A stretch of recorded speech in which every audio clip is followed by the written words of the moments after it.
Rock Talk. Oh, we love to talk about music on arrow.net. ARROE.net.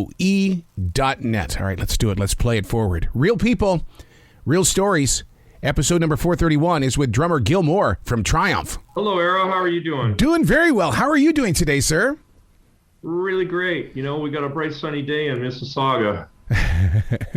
You know, I grew up in the state of Montana, and I knew exactly who Triumph was in my teenage years. And to see this continuation, I mean, I'm like a child. I mean, to see this new documentary is just blowing me away.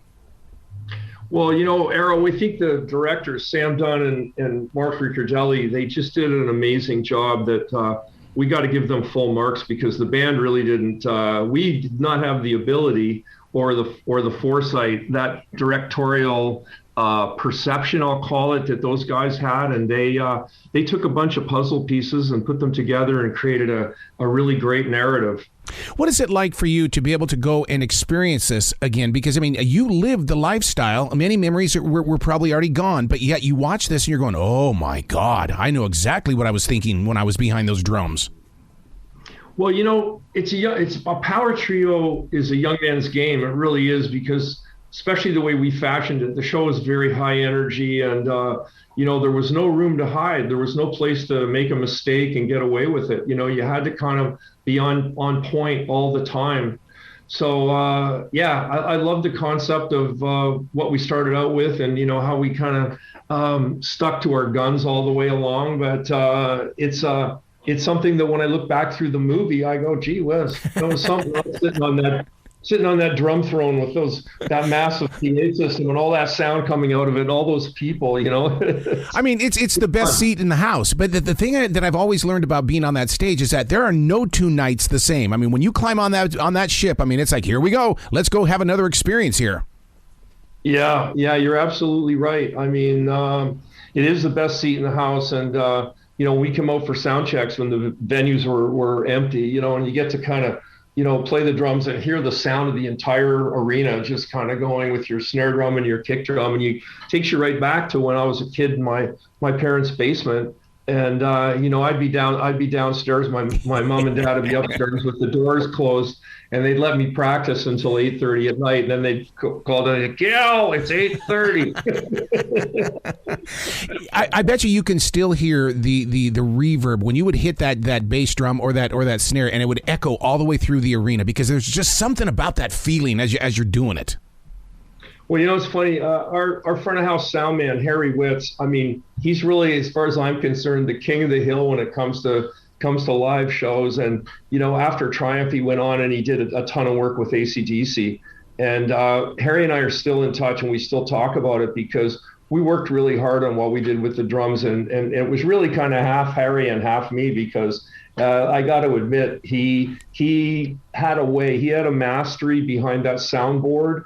And some of the techniques he used were really, really innovative. Like, we were using kind of samples and so on before anybody had heard of samples. So a lot of people say, how do you get your drums to sound like that? And I just go talk to Harry. He's the one with the secret sauce. Making your way across that borderline. I mean, so it's fun to go back there and look at the stories of the Gordon Lightfoots and even Randy Bachman, you know, we're going to call it the Guess Who. How did you guys make it across that line? Was it because, I mean, I once again, I grew up in Montana, and we used to watch things from Regina and all that kind of stuff. And that's where I found your music, was on CJOC. Yeah, we had a determination when we started that we weren't going to get you know, stuck above the 49th parallel. Like, we were bound, bent, and determined that we were going to get across the border, and it was just kind of a hard-headed, you know, notion, because there was really not a great strategy to do it. But we were fortunate in that. You know, Rush had the same attitude, and they got across the border, and, you know, they were just a little bit ahead of us, but, you know, they broke down some doors, and we were like kind of right behind in their tailwind, going into some of the same markets and stuff. And, you know, we've watched so many Canadian bands that are great, and they get locked up here, and they just never make that transition to America. And we didn't want to be one of those bands, because we felt that was the great adventure, was, you know, to go and play America, you know, and it was it turned out just the way we'd hoped it would. Sort of one city, one market at a time. But eventually, we just spread Triumph throughout every state in the union. Yeah, and the greatest thing about it is that when we would buy the albums, we knew we were going to get great rock. I mean, I totally love a good power ballad, but you guys remain so true to great rock.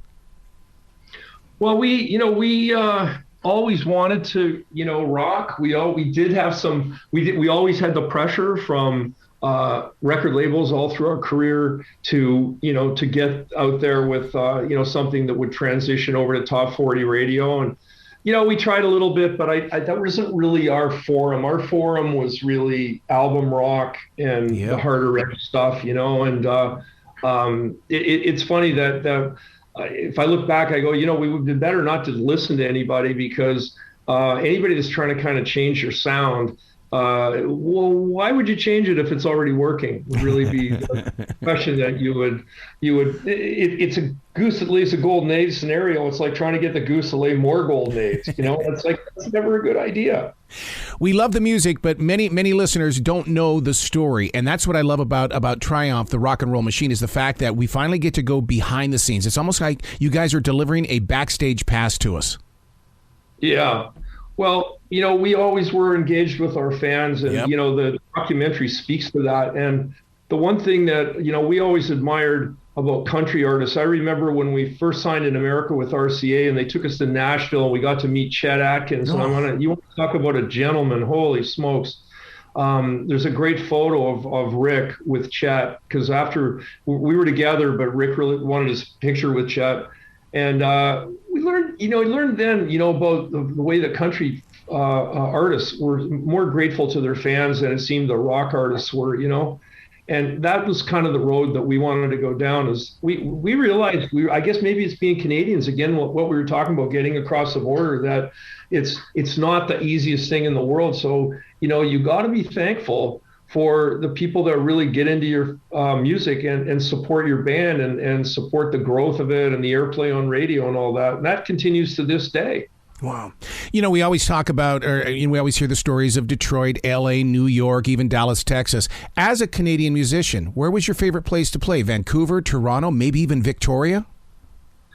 It's hard to pick a favorite, but I'll just say this: there's more than one favorite. Like San Antonio was a favorite because that was the first city in America that broke us, right? So, the mayor of San Antonio took us to the Alamo, and he gave us an award, which was sort of the equivalent to the keys to the city. Like, I'll never forget that about San Antonio.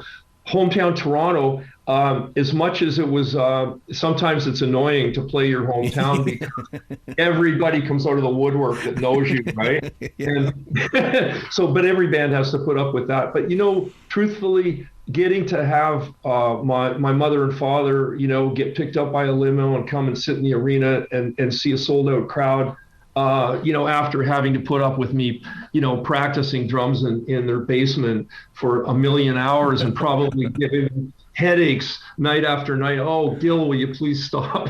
So it was, what can I say about Toronto from that point of view? Maple Leaf Gardens, never forget that. Biggest show we ever played, the US Festival. Steve Wozniak, we became lifelong friends. 500,000 fans. I look at it actually in the footage in the movie, you can see it quite clearly. And I go, I've never seen anything that big. So it's one of those things. I guess I was there. I guess I did that. But, it was it's so amazing actually to look back on it. And it was definitely a high point for the band. Wow. But I could really go on and on about different cities. So many great cities in America that treated us so well and had our back throughout our career. Wow. You got to come back to this show anytime in the future, Gil. I mean, God, I want to share your story forward. Well, I sure appreciate that, Aaron. Thank you for hosting me. I will come back anytime, and thanks for beating the Triumph drums for us today. I sure appreciate it. You bet. You be brilliant today, okay, sir? Okay, man. All the best.